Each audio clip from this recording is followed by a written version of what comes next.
এই যে ব্যক্তিকে আপনারা নরমাল সাদা শার্ট এবং প্যান্ট পরে আদালত চত্বর থেকে হেঁটে আসতে দেখছেন, এর নাম হচ্ছে লুৎফুজ্জামান বাবর, যিনি ছিলেন বিএনপির সাবেক স্বরাষ্ট্র প্রতিমন্ত্রী। একসময় তিনি ছিলেন তারেক জিয়ার বেস্ট ফ্রেন্ড। তার ভয়ে বাঘে হরিণে এক ঘাটে জল খেত।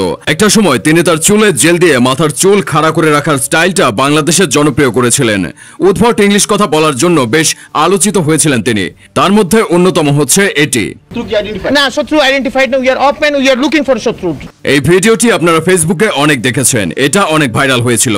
সেই সময় এই কথার জন্য তিনি অনেক সমালোচিত হয়েছিলেন। তবে বর্তমান স্বরাষ্ট্র মন্ত্রণালয় যেরকম মিডিয়ার উপর হস্তক্ষেপ করে, কিন্তু লুৎফুজ্জামান বাবর, যিনি স্বরাষ্ট্র প্রতিমন্ত্রী থাকাকালীন কখনোই মিডিয়ার উপর হস্তক্ষেপ করেননি। পত্রিকা কিংবা টিভি মিডিয়াতে কথা বলার স্বাধীনতা ছিল।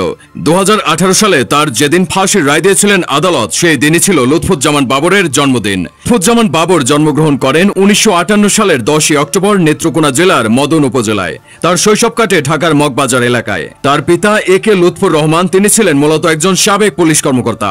মা জোবাইদুর রহমান ছিলেন একজন গৃহিণী। 4 ভাই ও 3 বোনের মধ্যে লুৎফুজ্জামান বাবর ছিলেন তৃতীয়। যতদূর শোনা যাচ্ছে তিনি ছোটবেলা থেকেই একটু ক্যাডার টাইপের ছিলেন, যার ফলে তিনি নাকি ম্যাট্রিক পাসও করতে পারেননি। আবার অনেকে বলে তিনি নাকি ইন্টারমিডিয়েট পর্যন্ত পড়াশোনা করেছেন। সে সময় তিনি গঠন করেছিলেন নিজস্ব একটি ব্যান্ড গানের গ্রুপ। কথিত আছে যে লুৎফুজ্জামান বাবর 1980-র দশকে ঢাকা বিমানবন্দর কেন্দ্রিক ব্যবসা শুরু করেছিলেন। অভিযোগ রয়েছে তিনি 1980 সালে প্রেসিডেন্ট হোসেন মোহাম্মদ এরশাদ থাকাকালীন অবস্থায় ক্যাসিও ব্র্যান্ডের ঘড়ি পাচার করত।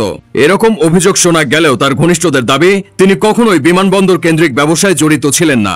লুৎফুজ্জামান বাবর 1991 সালে 5ম জাতীয় সংসদ জাতীয় নির্বাচনে স্বতন্ত্র প্রার্থী হিসেবে আনারস প্রতীক নিয়ে নেত্রকোনা 4 আসন থেকে সংসদ সদস্য নির্বাচিত হয়েছিল। এরপর 15ই ফেব্রুয়ারি 1996 সালের 6ষ্ঠ এবং 2021 সালের 8ম জাতীয় সংসদ নির্বাচনে বাংলাদেশের জাতীয়তাবাদী দলের প্রার্থী হিসেবে নেত্রকোনা 4 আসন থেকে সংসদ সদস্য নির্বাচিত হন। ধীরে ধীরে তার তারেক জিয়ার সাথে গভীর বন্ধুত্ব হতে শুরু করে, ফলে অল্প সময়ে বাংলাদেশের স্বরাষ্ট্র প্রতিমন্ত্রী হন।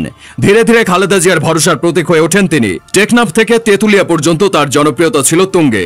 তার সময় অনেক কিছুই ভুলে যাওয়ার কথা না। চলনে বলনে তিনি ছিলেন আলাদা। বাংলাদেশ র‍্যাব বাহিনীর প্রতিষ্ঠাতা হিসেবেও তার নাম আছে।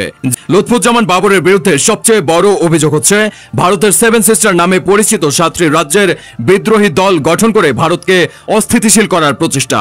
এমনকি চীন ও পাকিস্তান মিলে ভারতের যতটা ক্ষতি করতে পারেনি, তিনি একাই তার চেয়ে বেশি ক্ষতি করার চেষ্টা করেছিলেন। ইউনুস যে 7 সিস্টারের কথা বলেন, সেটা আসলে কি? কেনই বা বাংলাদেশে অস্থিরতা তৈরি হলে 7 সিস্টারে তার প্রভাব পড়বে? চলুন তার বিস্তারিত জেনে নেওয়া যাক। 7টি রাজ্যকে একত্রে 7 সিস্টার বলা হয়ে থাকে। অনেকে মনে করেন লুৎফুজ্জামান বাবর ভারতের সরকারের কাছে একটা আতঙ্কের নাম। লুৎফুজ্জামান বাবর 7 সিস্টার্সকে বিদ্রোহী দল বানিয়ে ভারতকে অস্থিতিশীল করতে চেয়েছিলেন। 2004 সালে তিনি 10 ট্রাক ভর্তি অস্ত্র, গোলাবারুদ, রকেট লঞ্চার ইত্যাদি ভারতে পাঠাতে চেয়েছিল। তখন তারা নিজেদের দেশে গৃহযুদ্ধে অবতীর্ণ ছিল।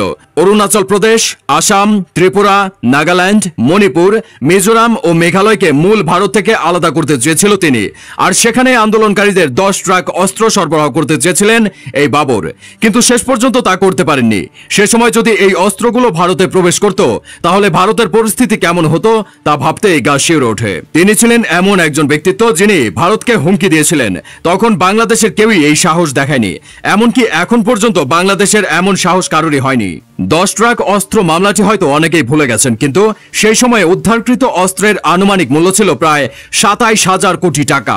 অনেকে মনে করেন যে সময় তিনি স্বরাষ্ট্রমন্ত্রী ছিলেন এবং এই অস্ত্রগুলো যদি ভারতে ঢুকতো, তাহলে আজকে ভারতের 7 সিস্টার হয়তো অক্ষতই থাকতো না। ভারত তখন নিজেদের নিরাপত্তা নিয়ে এতটাই ব্যস্ত হয়ে পড়ে যে আমাদের দেশের অভ্যন্তরীণ বিষয়ে হস্তক্ষেপ করার সময় পেত না। ফলে হয়তো আমাদের দেশকেও 17 বছর এই দুঃশাসন সহ্য করতে হতো না। তাও 3 অক্টোবর 2010 সালে 10 ট্রাক অস্ত্র মামলায় অ্যারেস্ট করা হয় বাবরকে। এই মামলায় তাকে মৃত্যুদণ্ড দেওয়া হয়।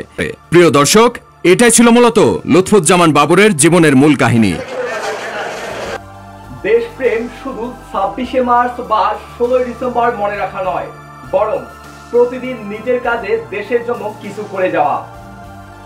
রাজনৈতিক সকল আপডেট তথ্য পেতে চ্যানেলটি এখনো সাবস্ক্রাইব করে না থাকলে সাবস্ক্রাইব করবেন এবং আপনার মূল্যবান মতামত জানাতে ভুলবেন না। ধন্যবাদ।